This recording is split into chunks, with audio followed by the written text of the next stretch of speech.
कि वो इस प्रेस मीट की शुरुआत करें, अपनी बात रखें। बेसिकली मैं आपको सबको पता है पिछले यूजीसी नियम 2026 अधूरे थे लेकिन अहम थे क्योंकि इसके सभी विद्यालयों में समान अवसर केंद्रों का अनिवार्य बनाया गया था। पहली बार जाति आधारित भेदभाव को स्पष्ट किया गया था। रिपोर्ट के उत्तर पर बंद किया गया था और अब इसे जिस तरीके से स्टे दिया गया है, आवश्यकता अब है कि अनुसूचित जनजाति और ओबीसी के लोगों को संघर्ष करना पड़ेगा और इस नियम पर इसे हटाने के साथ ही इसे सख्ती से लागू कराने के लिए सरकार कोशिश कर रहा है। समता संघर्ष कॉन्टेक्स्ट में नहीं जा बहुत बड़े आंदोलन की तैयारी में मैं सीधा आंकड़े पे जा रहा हूँ। जिस तरीके से एक्ट लागू भी नहीं हुआ, आर्गुमेंट्स क्या हो रहा है, ये एक्ट मिसयूज होगा। भाई आपके पास क्या सबूत है ये आर्गुमेंट मिसयूज होगा बोलने के लिए? नंबर 1 हमारा पास सबूत है। पिछले 15 साल से तमाम यूनिवर्सिटी में घूम के बहुत लोग रिसर्च किया, हम भी रिसर्च किया। अंदर मैं इसका अंदर आंकड़ा मैं नहीं सामने नहीं रखूंगा। I am not going to present statistics of this book in front of you. मेरे पास जो ग्रेव मतलब आप यकीन भी नहीं कर सकते जिस तरीका से भेदभाव होता है, जो पिछले 2021 से लेके 2025 तक आईआईटीज का अंदर 5 साल का अंदर 65 सुसाइड्स होता है। और पीछे गया तो और पीछे लेके गया तो 2005 से लेके 2014 तक 150 स्टूडेंट्स जो है, इसमें ज्यादा से ज्यादा 65 to 70% जो बच्चे हैं वो SC ST OBC है। ये नहीं 2023 में मेरा पास वो भी है, आपको चाहिए तो हम दे देंगे सब चीज। 2023 में अंबेडकर स्टूडेंट्स एसोसिएशन ने एक RTA फाइल किया PhD एडमिशंस में वाइवा में किस तरीके से भेदभाव होता है। I am presenting you the number that look this is the harsh reality of the statistics where in higher educational institutions. Don't you think that this act is very much important? 2026 act perception और realities के बीच में संघर्ष है।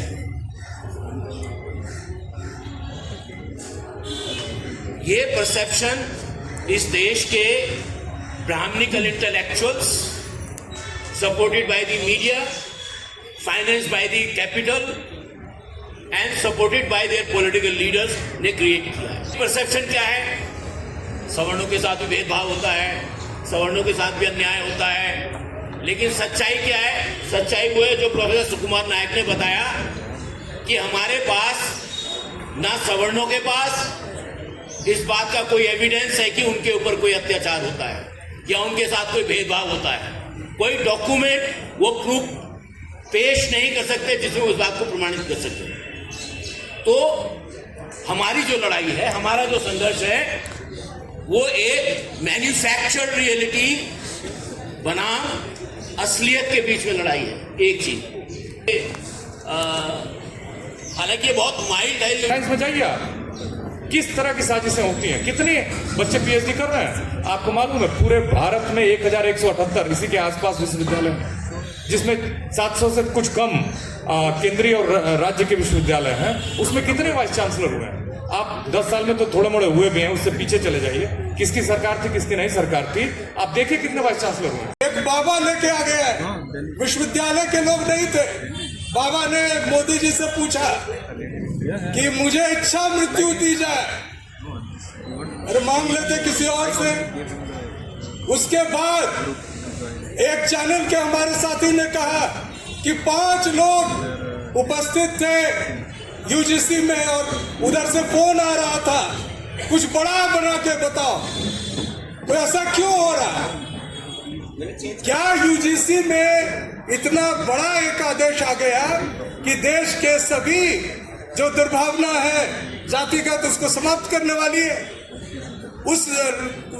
उसको पढ़िए, उसमें जो committee बननी है that will be headed by the head of the institution. और हेड ऑफ द इंस्टीट्यूशन कौन है? मैं दिल्ली यूनिवर्सिटी में पढ़ाता हूँ, लगभग 80 कॉलेज है, एक भी कॉलेज में SC ST OBC नहीं है। तो कौन है आप समझ जाइए।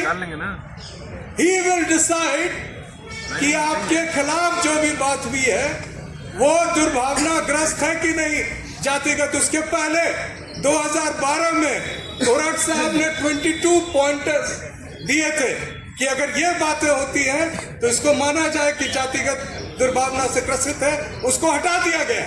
द कमिटी विल डिटरमिन कि आपके खिलाफ जो हो रहा है whether that is caste based और नॉट। और दूसरी बात, ये कह रहे कि हमारे ऊपर कुछ लोग कह रहे हैं हमला हो जाएगा। कोर्ट में क्या हुआ? Everybody knows that the government lawyer did not even get up to argue. 2 ब्राह्मण जजों ने फैसला एक तरफा दे दिया, रोक दो। उसके पहले EWS रोका था, पूरी तरह संवैधानिक EWS पे रोक लगी थी।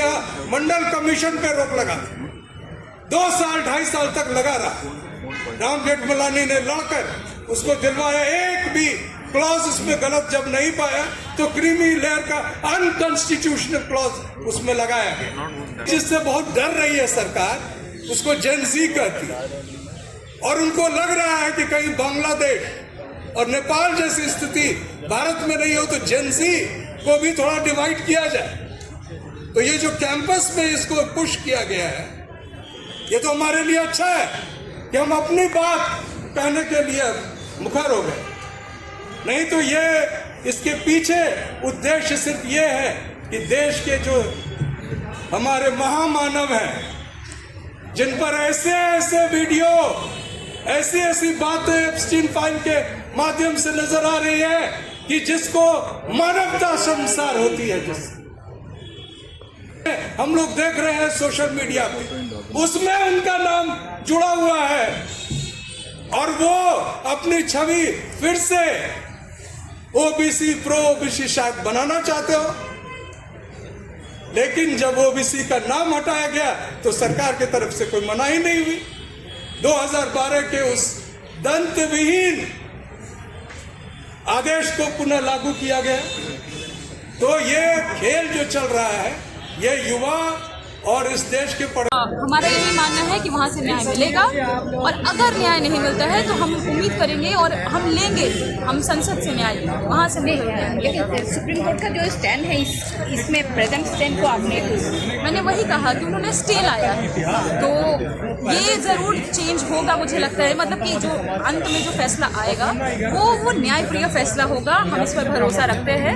भले इतिहास में बहुत सारी चीज़ें ऐसी हुई हैं जो सुप्रीम कोर्ट के ही कुछ फैसले आए हैं जो वंचितों के खिलाफ में रहे हैं, शोषित वर्गों के खिलाफ में रहे, जैसे कि दोराई राजन केस, या फिर आप क्रीमी लेयर लगाने का फैसला ले लीजिए, या फिर SC ST का जो आंदोलन हुआ 2 अप्रैल को हुआ था जिसमें 10 से ज़्यादा लोगों की मृत्यु भी हुई थी। कुछ फैसले ऐसे रहे हैं, लेकिन हम उम्मीद करते हैं कि जो आने वाला जो हियरिंग है तो उसमें जो फैसला होगा वो न्यायप्रिय होगा, जो बहुसंख्यक आबादी है। बेसिकली इस कानून से जो नीचे का तबका अब तक दबा हुआ था, इस क्लब में बैरे का काम करता था, प्लेट उठाता था, खाना बनाता था, कहीं वो पत्रकार न बन जाए विश्वविद्यालयों में पढ़ के, कहीं वो किसी बड़ी अखबार की कंपनी का एडिटर न बन जाए, कहीं वो जज न बन जाए, कहीं प्रोफेसर न बन जाए, वैज्ञानिक न बन जाए, बड़ा इंटेलेक्चुअल न बन जाए, लेखक न बन जाए, फिर वो कहीं दूसरा बाबा साहब न पैदा कर दे, महात्मा फुले न पैदा कर दे, सावित्रीबाई फुले न। इसको रोकने के लिए ये जो तरफा पंडितों को